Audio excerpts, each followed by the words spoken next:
আশা করি ভালো আছো। প্রতিবার এনে আপনার সামনে নতুন আরেকটি ভিডিও নিয়ে চলে আসলাম।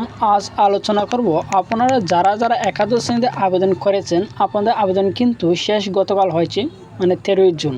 ঠিক আছে, এখন আপনারা কী করবেন? ঠিক আছে, এখন আপনারা কিছু করার দরকার নাই যে আপনারা দুটা কাজ করবেন, সেটার জন্য অপেক্ষা করবেন যে এখানে দেখতে পাচ্ছেন একাদশ শ্রেণীতে স্মার্ট বোর্ড সিস্টেমে যে তারা দেখছে যে 24-25 শিক্ষাবর্ষে একাদশ শ্রেণীতে অনলাইনের মাধ্যমে ভর্তির লক্ষ্যে প্রথম পর্যায়ে শিক্ষার্থীদের আবেদন গ্রহণ সমাপ্ত হয়েছে। ঠিক আছে, যেগুলো আপনারা আবেদন করছেন তারা কিন্তু গ্রহণ করছে, গ্রহণ করা সমাপ্ত হয়েছে।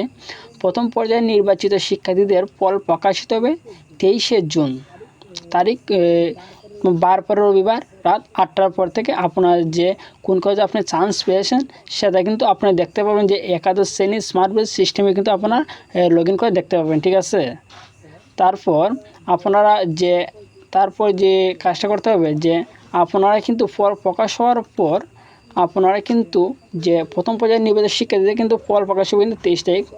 ফল প্রকাশ হওয়ার পর আপনারা নিশ্চয়ন করতে হবে। ঠিক আছে, ফল প্রকাশ হওয়ার পর কিন্তু আপনার নিশ্চয়ন করতে হবে। ঠিক আছে, নিশ্চয়ন তারিখ কিন্তু আপনার 23 তারিখ যখন আপনারা কোন কলেজে চান্স পেন সেটা দেখতে পাবেন। দেখার পর ফল প্রকাশ করবেন যে 23 তারিখ থেকে 29 তারিখের ভিতরে। ঠিক আছে, এর ভিতরে কিন্তু আপনার নিশ্চয়ন করতে হবে। ঠিক আছে, আপনি যদি এর ভিতরে নিশ্চয়ন না করেন তাহলে কিন্তু আপনার যে প্রথম যে আবেদন করছে সেই আবেদনটা কিন্তু বাতিল হয়ে যাবে। ঠিক আছে, তার জন্য বলবো নিশ্চয়ন করে নেবেন। নিশ্চয়নের পরে যে একটা জিনিস সবাই কিন্তু মাইগ্রেশন, মাইগ্রেশন নিয়ে কিন্তু আমার ভিডিও করা আছে, তারপরে একবার বলে দিই মাইগ্রেশনটা আসলে কি। এই নিয়ে আমাকে ভিডিও করা কিন্তু অলরেডি আছে, ক্রিয়েট করা আছে, পাবলিশ করা। মাইগ্রেশন হচ্ছে আপনি যে পছন্দের যে এই 5টা অথবা 10টা কলেজে আবেদন করেছেন, সেই কলেজে মনে করেন যে আপনারা যে নটরডেম কলেজে আপনি প্রথম 1 নম্বর দিয়েছেন, দ্বিতীয় নম্বর আছে আদমজি ক্যান্টনমেন্ট কলেজ। এভাবে আপনি ধারাবাহিক 5-10টা কলেজ দিয়েছেন। দেওয়ার পর আপনারা কনফার্মের সময় কিন্তু মাইগ্রেশন যদি অন করে রাখেন, ধরেন আপনি নতুন জমিছে প্রথম আপনার চয়েস, সেটাতে পারেন না, পারেন যে আদমজি ক্যান্টনমেন্ট কলেজ, সেটাতে আপনি চান্স পেয়েছেন।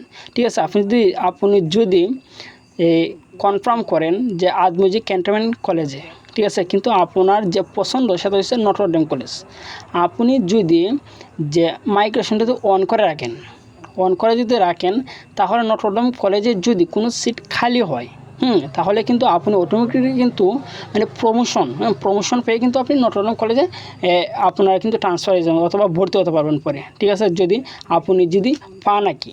ঠিক আছে, কিন্তু অনেকভাবে কিন্তু অনেক সময় প্রতি বছর কিন্তু এরকম অনেক সিট খালি থাকে।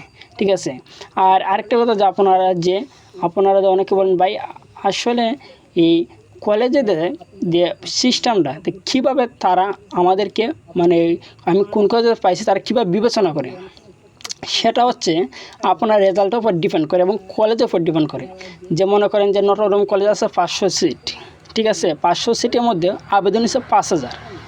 এই 5000-এর মধ্যে যে টপ লেভেলে যে 500 আছে, যেমন A+ থেকে 2টা, যদি A+ থাকে 5000, যেমন বিজ্ঞান বিভাগে যদি সিট থাকে 5000, যদি প্লাসও থাকে 5000, কিন্তু আগে প্লাস হয়ে নেবে। যদি প্লাস থাকে 2000 নেবে, আর বাকি 3000 4 পেন থেকে 2টা শুরু করে এইভাবে করে নেবে। ঠিক আছে, ধীরে ধীরে মানে ক্রমান্বয়ে কমে আসবে। ঠিক আছে, এইভাবে কিন্তু প্রত্যেক কলেজে কিন্তু নেওয়া হয়। ঠিক আছে, প্রথম পর্যায়ে আবেদন করবেন। ঠিক আছে, আজকে এই ছিল আলোচনা, আশা করি বুঝতে পেরেছেন। তারপর যদি বুঝতে কোনো অসুবিধা হয় তো অবশ্যই আমাকে কমেন্ট বক্সে জানাবেন। যদি ভিডিওটি ভালো লাগে থাকে অবশ্যই লাইক দেবেন। আর যদি আপনি এই চ্যানেল নতুন দর্শক হয়ে থাকেন তো আপনার সাথে রিকোয়েস্ট থাকবে যে এই ধরনের নিত্য নতুন ভিডিও পাওয়ার জন্য অবশ্যই চ্যানেলটি সাবস্ক্রাইব করে পাশে থাকবেন। ধন্যবাদ, দেখা হবে অন্য কোনো ভিডিওতে। বুঝতে কোনো অসুবিধা হয় তো অবশ্যই আমাকে কমেন্ট বক্সে জানাবেন। যদি ভিডিওটি ভালো লাগে থাকে অবশ্যই লাইক দেবেন। আর যদি আপনি এই চ্যানেল